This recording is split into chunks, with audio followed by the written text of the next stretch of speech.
it.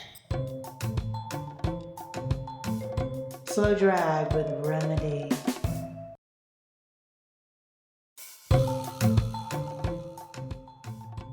Oscar Wilde is quoted as saying that sarcasm is the highest form of intelligence, but the lowest form of wit. Modern-day sarcasm, it seems, can be distilled down into two words, yeah, right. So it seems that it doesn't take a genius to come up with a snarky remark. Take, for example, a recent Elvis Costello concert review. The article's subtitle was, "And the encore didn't suck either," bemoaning everything from the muddied sound mix to Mr. Costello's rumpled gray suit. The reviewer, Eric Snyder, wanting for both intelligence and wit, went around the block 3 times to give a compliment that was wrapped in fingernail-gazing apathy. And I quote, "Artists tend to breathe a little easier when they're comfortably ensconced in legendhood, and the world regards them as one of the top songwriters of their generation," unquote. Clearly, sarcasm is not Eric Snyder's strong suit. The official Twitter retort to this crybaby review, on the other hand, drips with wit, intelligence, and an abundance of self-restraint. Quote, "Snyder by name, Snyder by nature." Intelligence and wit, therefore, might not live on opposite sides of the street, as Wilde once quipped it did. My name is Remedy, and this is an appreciation. This is an exploration of linguistics, language, poetry, and staying true to your own vision as framed by the peerless poetry of the modern-day master, Elvis Costello. Today's slow drag is with Living in Paradise from this year's model, released in 1978. The songwriting is credited to Elvis Costello. The finished product appears on Elvis Costello's second and The Attractions' first album, but the roots of the lines go back well before even My Aim Is True. Both the early and the published versions use roughly the same structure, 3 verses and a chorus, and while the chorus is the same for each version, the verses become increasingly different as the song progresses. In terms of theme, the earlier version appears to be idle musing about fame and mortality, whereas the published version is more pointed toward fidelity and the not-so-subtle art of jealousy and revenge. So let's take this slow drag a little out of order. First, let's hear the anchoring chorus that runs through both songs. Here we are, living in paradise, living in luxury. Oh, the thrill is here, but it won't last long. You better have your fun before it moves along, and you're already looking for another fool like me. It's that last line, "and you're already looking for another fool like me," that somehow takes an unexpected turn from the first 3 lines, yet slots into both versions nicely. Both versions use paradise and luxury as an ideal, but ideals that have fallen well short of the mark.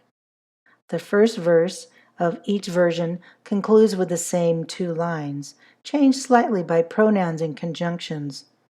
Here are the first 4 lines of the early version.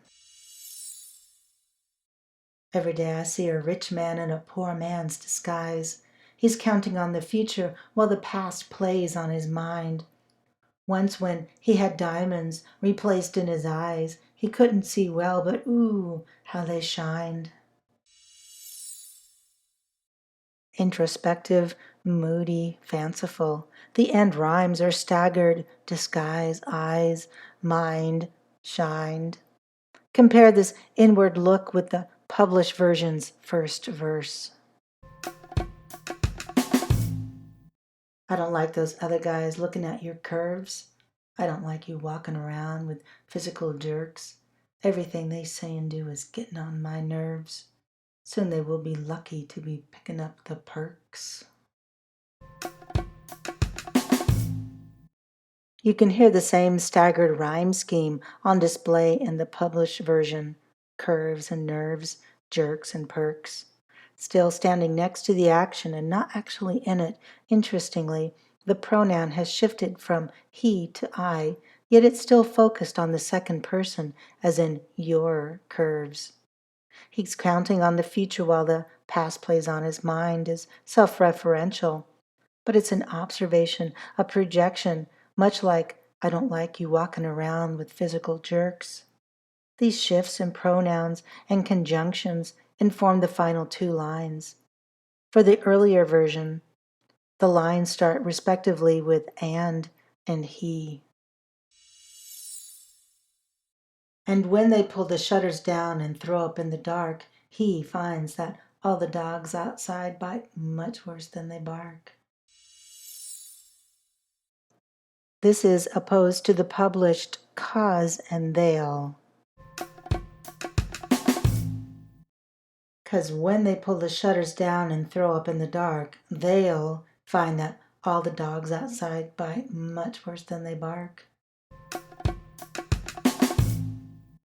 Here in this version, there is someone in the know, a narrator in the published version. There's a cause and an effect. When they do something, they'll learn something he already knows, as opposed to what he himself finds out in the earlier version. These small shifts of language create a different kind of power relationship. The first two lines of the next verse diverge greatly, yet both come back together with nearly the same ending four lines.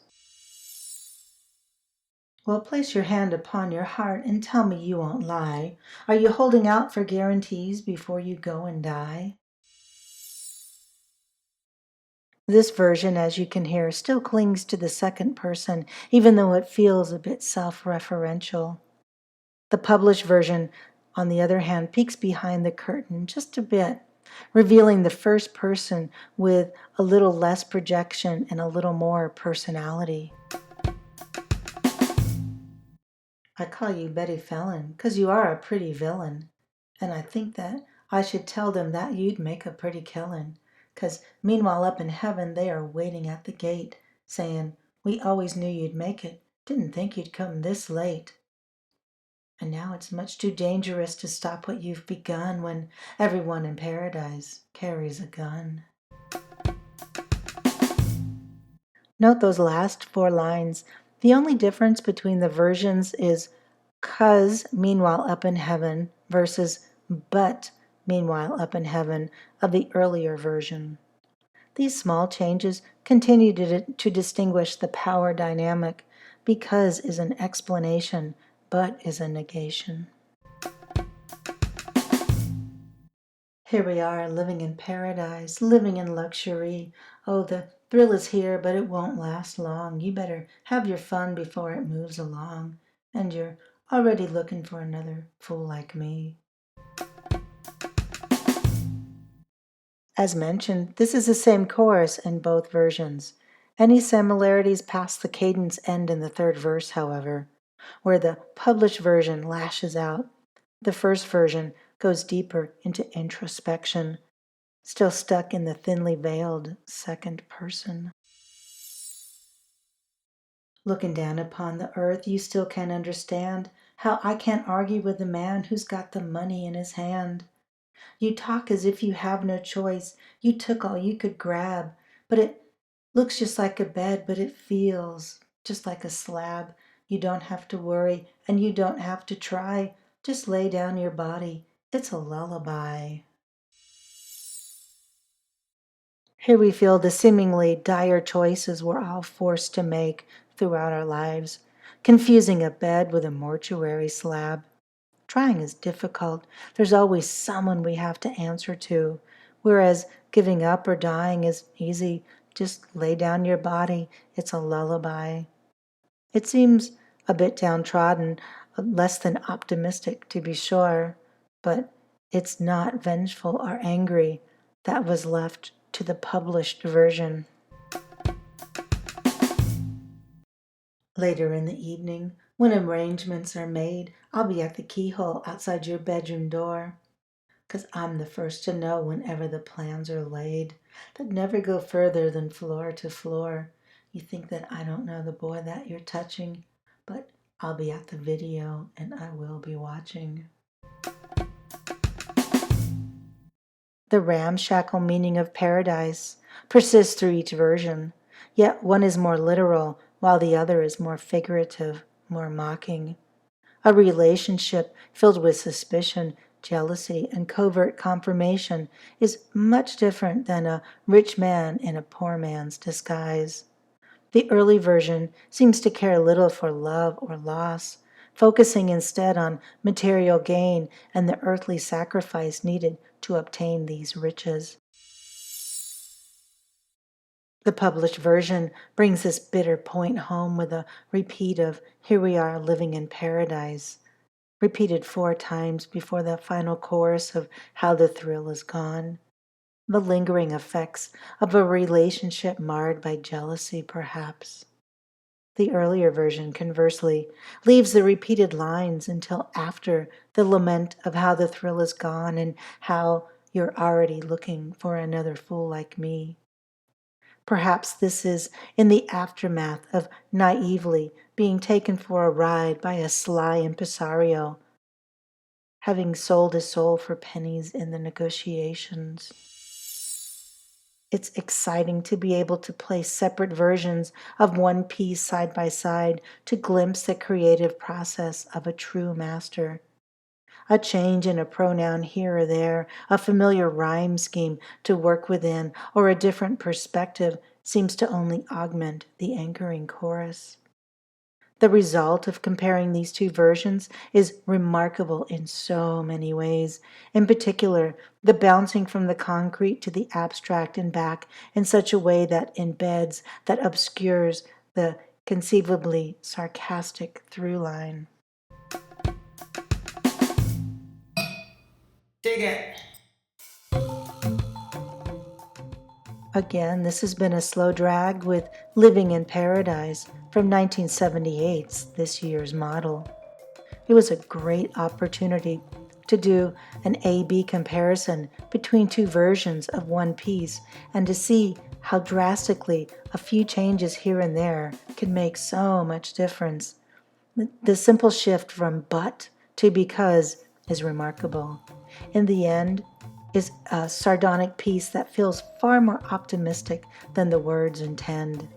These A-B comparisons are only possible due to the re-releases of older and demo material. And what an utter treasure trove of insight and intrigue they are.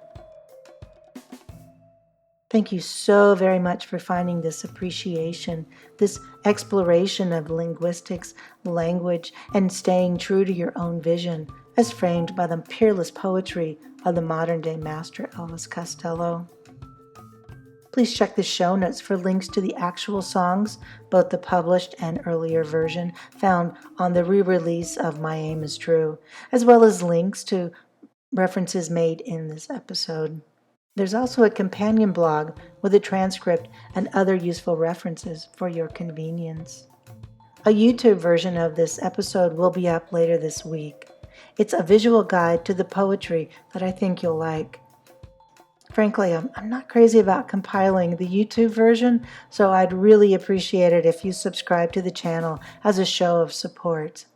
Please follow Slow Drag Remedy on Twitter for updates, previews, and more links. And as always, thank you for listening all the way to the very end. I've heard from so many of you and would love to hear from you as well. Please get in contact with your comments, suggestions, and interpretations of your own.